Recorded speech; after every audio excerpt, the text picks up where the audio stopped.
Alright, in this video, I'm going to be talking about how Bitcoin is about to have a $25,000 transaction fee. Now, what did I just say? That's a crazy statement to make. How can I be bullish on Bitcoin and then say some crazy crap like this, right? Okay, well, the transaction fee is the cost to self-custody, and self-custody is something I care about. So this video is only worth watching if you care about cold storage. Also, the transaction fee is the price for the medium of exchange function on Bitcoin. So if you want to use Bitcoin as gold, this is the cost, the transaction fee. If you want to use Bitcoin as the peer-to-peer money, it's also the cost if you want to use the layer 2. So you cannot have both on Bitcoin, right? Bitcoin, you must choose what percentage of your Bitcoin, what percentage of your money do you want on cold storage, on a hardware wallet, and what percentage of your money do you want to have the medium of exchange function? And that's why there are cold storage tutorials, and that's why there are medium of exchange tutorials, and they always use different software. It's because you have to make a choice. You have to fracture your Bitcoin. I'm not arguing against that. I'm just saying that's the transaction fee. So if transaction fees are gonna be this high price, this is something we should look into. Now, you have to ask yourself this question: how does $100 transaction fee affect how you use Bitcoin, right? Give yourself 5 seconds to think about this. If your answer is, it wouldn't really change because you're using it as, a gold savings account, whatever, that's digital, because guess what? This is how a $1 fee has affected Bitcoin. We invented an entire network outside of Bitcoin to use as a layer 2 for the medium of exchange function. $1 transaction fees is not bad, but we know that it can get worse. And so in preparation for that, we use the layer 2, right? So you have to ask yourself, a $1 transaction fee is enough for Lightning tutorials to exist. So the higher the fee, the more impactful the changes to your behavior. This is going to change how long you hold fiat and then onboard to Bitcoin for. So if Bitcoin has a $100 transaction fee, you're going to be holding fiat maybe a little bit longer than you'd like, so that way you can justify lump summing back into the sound money of Bitcoin, right? A $1 transaction fee, it's a lot better than 100. So how does a $25,000 fee affect your Bitcoin? This is a risk that we need to look into. You need a net worth higher than the fee to use Bitcoin. So who's going to be doing the explaining in this video? It's going to be Michael Saylor, it's going to be BTC Sessions, and it's going to be Bitcoin University. They're going to be doing most of the explaining here. So who's safe and who's not safe? What can you do to take action? I'm going to be covering that. I've been in Bitcoin for almost 8 years now, and being paranoid has helped me dodge so many bullets. You might look at me right now as, I'm fighting Bitcoin. I'm trying to make the price go lower and I didn't get in early. I'm fine. I don't need to make this video. I'm just doing this because I'm a paranoid Bitcoiner. So my paranoia has helped me from hardware wallet hacks, from seed phrase hacks, from exchanges collapsing. I've been completely exempt from all of those because I'm paranoid. I've been completely exempt from scams, and I've been, for the past 8 years, completely exempt from inflation. So I can attribute my success in Bitcoin to being paranoid. It's not FUD, it's called foresight. Was it really paranoia if it happened? If inflation happened? If the censorship has actually happened? If debanking has happened? If people have had custody issues of their money? That's the worst part, because at one point in history I was paranoid, and now in hindsight, it's foresight, right? That's a weird sentence, but yes, it's called calculated risk. So as a paranoid Bitcoiner, this is my next calculated risk. It's easier to prepare than it is to repair, right? This was the mindset that protected a lot of people who owned Bitcoin before COVID. A lot of people who have Bitcoin now is a response to COVID. The people who did totally fine owned Bitcoin before COVID, right? Would you rather have prepared for COVID or repair from it? So the $25,000 fee only happens if Bitcoin is successful. So we have to look into this. So you have to ask yourself, do you think Bitcoin is going to be successful or not? You're an idiot if you go against Bitcoin and sound money. I'm just going to straight up tell you that you're against history. You're against the historical trend. Bitcoin is going to kill it. Bitcoin is doing excellent. I think that Bitcoin is sound money. In this case, what happened is the depositor's own deposits, the saver's own savings, were used to bail out the banking system. It's the technically superior asset class compared to the dollar, the euro, the peso, the bolivar. But the US dollar is as good as it gets, and this is what as good as it gets looks like, where it's fallen from purchasing power worth $6.39 in 1970 to purchasing power of just $1 for $1. The point is, if you have the superior asset, it's going up forever, Laura. Forever. Right. If you think Bitcoin's going to succeed, well, then you also have to come to terms with the $25,000 fee. So, here's what the experts say where Bitcoin is headed. You're going to have to aggregate them all together. That transaction is going to be a heavy transaction. And so the fee that you're going to pay for that, if you can find periods of time in the network when the network is underutilized, then that is a good time to consolidate some of the change or small amounts. And that will allow you later, when you want to make a transaction and the network is congested and transaction fees are higher, that larger amount will be in one chunk, one UTXO.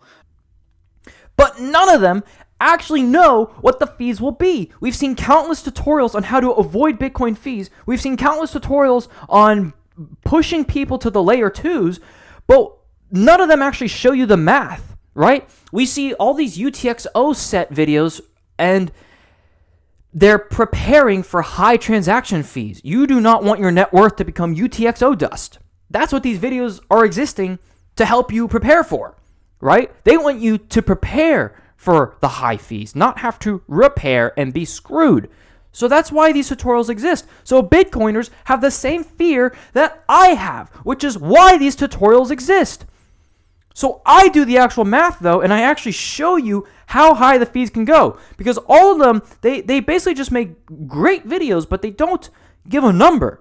I need a number so that way I can assess risk. I need to know what I'm working with. If you think I am overreacting right now, well, guess what? I will make a bet with you. I will give you one Bitcoin under one condition. The full Bitcoin needs to be comprised of UTXO sets no more than $5. So what that means is this is going to be a Bitcoin with thousands of UTXO sets where each UTXO set is not worth more than $1. The reason this is a crazy challenge to accept is because this Bitcoin will be worthless if fees jump more than $5. So you have to ask yourself this question. Do you think, basically what I just did is, if fees jump more than $5, that is a worthless, unspendable Bitcoin. You have to consolidate the UTXO sets. Now, here's the real bet. Would you do it for $6? Would you do it for $10? Would you do this for $100? How long would that Bitcoin last before it's useless? Is that a bet you want to take? Hell no. By the way, I'm not giving you any Bitcoin ever. This is just an example. So let's calculate the fee. So Bitcoin, for the purpose of this video, I'm not going to be pulling the, it's peer-to-peer cash card. We're only going to look at Bitcoin the same way the banks are going to look at Bitcoin. It's digital gold for the sole purpose of this video. Forget what Satoshi said, because that's how Bitcoiners are treating Bitcoin right now. They don't care about peer-to-peer cash, and that's fine. That's the layer 2. That's their argument. We're only going to look at it as digital gold. If you think about the layer 1 of Bitcoins, I need the money to last forever. Okay. Bitcoin is supposed to be the monetary layer for the banks. This is what Saylor says. This is what Matthew Crater says. This is what everyone says. Max Kaiser, everybody. It's the monetary layer for the banks. So let's look at the numbers for the big banks. What's the current monetary layer? We need to take a look at that if we're going to understand what Bitcoin's about to absorb, right? Fedwire is the base layer right now. Bitcoin is about to replace it. So we need to take a look at the traffic that's going to be headed towards Bitcoin.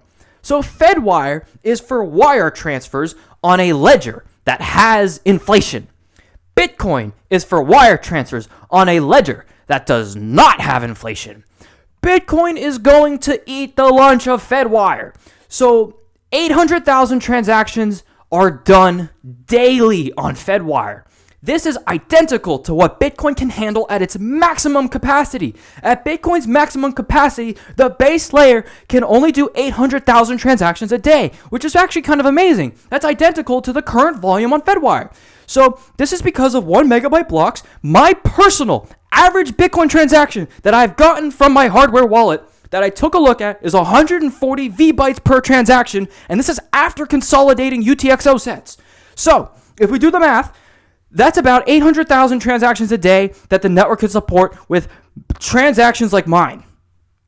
The average Fedwire transfer per transaction is $5 million per transaction. 2 transactions is $10 million on Fedwire. 3 transactions is $15 million. Are you getting it? 89% of Fedwire transactions are companies. The other 11% are rich mother... All right, so what's the problem here? Bitcoin currently has 500,000 daily transactions, but it's not people doing $5 million transfers. It's people like you and me who are broke as fuck, right? And so we're plebs, we're peons, we're transacting with 50 grand, we're transacting with 5 grand, we're transacting with $50, right? We're peons. So these 500,000 transactions on Bitcoin are pennies. Anything above 800,000 transactions becomes a bidding war on Bitcoin.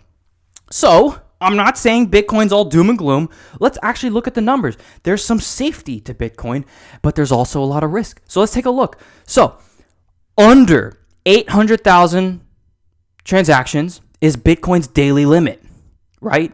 Those transaction fees are going to be $1 to $50 per transaction. That's not that bad. Considering that we get to escape fiat and inflation, duh, $50 is a no-brainer. I'll take that. That's a great deal. I'm more than happy to pay $50 to not have to use fiat. Hell yes. However, here's the problem. Fedwire does 800,000 transactions a day. That's about to be onboarded to Bitcoin. That's going to take up 100% of the base layer. There's still 500 peons like you and me doing transactions that are going to have to bid. So, the bidding war takes place after there's no more space left. The fee, we don't know what the number is. So in this video, I show you the math behind a $25,000 fee and how I'm actually very conservative on it. So, 10 years ago, Fedwire had 500,000 daily transactions. 500,000 to current 800,000 is a 60% jump in transactions on Fedwire. So more and more companies are making transfers on Fedwire. Now what's interesting is 500,000 right now is also the current demand on Bitcoin, but we're about to get onboarded 800,000 from Fedwire, maybe over the next 10 years, into Bitcoin, which means Bitcoin is going to have 1,300,000 transactions demanding for a base layer that can only do 800,000. So the demand for Fedwire transfers only is growing, right? We see that demand for Fedwire is growing, but Bitcoin also currently has users. So the number that's being onboarded to Bitcoin is going to be essentially Fedwire, but that number is growing too. So the number is actually much larger than this. So, and that's because this is a ledger with no inflation, right? So anyway, the average Fedwire transaction, like I mentioned earlier, is $5 million, right? You've seen digital scarcity on a ledger. We know what that looks like. We've seen Bitcoin's price action. We know that Bitcoin goes from $10 to $100 to $1,000 to $20,000 to $100,000. It's going to go to $1 million and it's going to go to $10 million. This is digital scarcity. The whole world is fighting for space on this ledger. But what people forget to think about is that digital scarcity also applies to the block space. It's not exempt. And so 1.3 million transactions demanding from an ecosystem that can only do 800,000. That's growing at 5% a year. Digital scarcity, we've seen what it does before. Why would it not play out again? If you bet against this, you're betting against Bitcoin. Are you a Bitcoin bear? Stop fudding the market, all right? So 0.5% of 5 million, well, guess what? If their transaction 900,000 and they're trying to get into Bitcoin at 800,000 transactions a day, the fee war begins. Okay? And so they're going to be more than happy to get in that transaction that day. The reason people use Fedwire is because it's faster and it's more secure than other forms of transfers in the traditional banking system. So these are clients who want their money soon. So they're going to pay money to have their money transfer ASAP. And so it's going to be a fee war every day. So as long as there's more than 800,000 transactions a day, the fee war begins. And so 0.5% is nothing. 0.5% on 5 million is only 25 grand to these big banks. And that's per UTXO set. So what if you don't have 25 grand? What if you don't have that type of money? Well, the solution is, let's think about this. You're currently using proof of work, Bitcoin, decentralized. It has nodes. It has governance. Like the nodes are the governance. Bitcoin is a fixed supply. It has non-tampered supply as well. Like we can't go change it. It's not a venture capital company crypto coin, right? And the reason we know this is because Satoshi doesn't own half the supply. That's the value of Bitcoin. It's not owned 100% by like one guy. It's decentralized in the ledger. But the only problem is Bitcoin has this $25,000 fee risk that I'm talking about here and here, right? So we love Bitcoin, but there's just this one problem that I don't like. If we could, magic wand, bippity boppity, get rid of the transaction fee, we would, right? Well, let me tell you this. The solution is a proof of work that's decentralized with the same node structure equals the governance, fixed supply, non-tampered supply as well, right? No VC, so like one guy doesn't own all the coins, right? The only difference is, what if there's no $25,000 transaction fee risk? Well, that's the solution to the problem. If this is the problem, the $25,000 fee, the solution is to just get rid of that fee. So how do we do that, right? Well, Bitcoin solves a $300 trillion problem for companies, but it's at the cost of $25,000 in transaction fees. Well, guess what? This is good for companies, right? It's not good for you and me. So people are going to demand that same $300 trillion solution, but we're going to opt for a technology that doesn't cost us $25,000, right? This is how markets work. $300 trillion of capital needs sound money, but it's not entitled to Bitcoin. 5% of the population of the world has touched Bitcoin or used Bitcoin. Well, guess what? 95% of the world is up for grabs.